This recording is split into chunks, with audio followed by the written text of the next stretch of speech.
Thank you so much.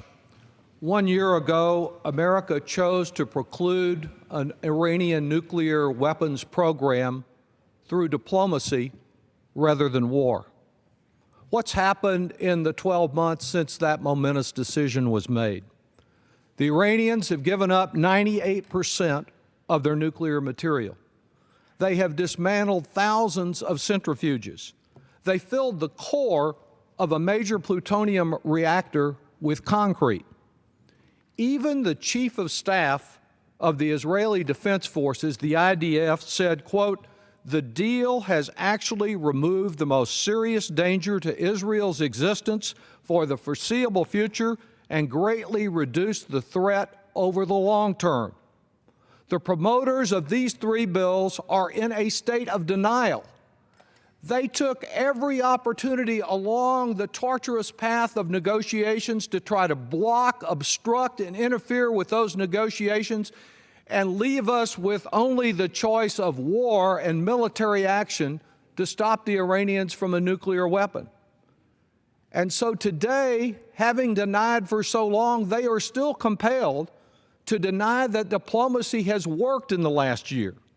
What we should be doing today is building on our success, not seeking to subvert it. Success so far doesn't mean that the Iranians may not backtrack. We know this is an authoritarian government that commits many wrongs today. It's certainly not our friend. That's why careful scrutiny and intensive inspections must continue. I believe that patient, deliberate democracy remains the only course, the best path to protect our families. Now, one of the Republican members this morning attacked the agreement and said, you know, it's got us walking on eggshells. Well, I have to tell you that even if that's true, and I deny that it is, walking on eggshells is much, much better for American families than the death and destruction of unleashing actual military shells. And that's what the alternative is.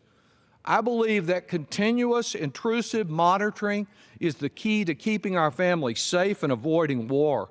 And we have a lot of people agreeing with that. Nobel laureates, generals, diplomats, and former legislators advising that this agreement, through this agreement, all pathways to an Iranian nuclear weapon have been blocked. Their report this week. I remain hopeful. I'm hopeful and optimistic that eventually we will overcome the extremists in Iran, hopeful that peace will prevail, and hopeful about this Congress. If nothing else, because there's work that the Republicans want to do to undo this agreement, but they've shown such inability to do any other work as they today shut down the Congress for the next 53 days, leaving so many challenges unanswered. Let's conclude today by rejecting this attempt to deny the most effective way to protect the security of our families and that of our allies by letting democracy and diplomacy continue to advance. I yield back. Gentleman from Texas.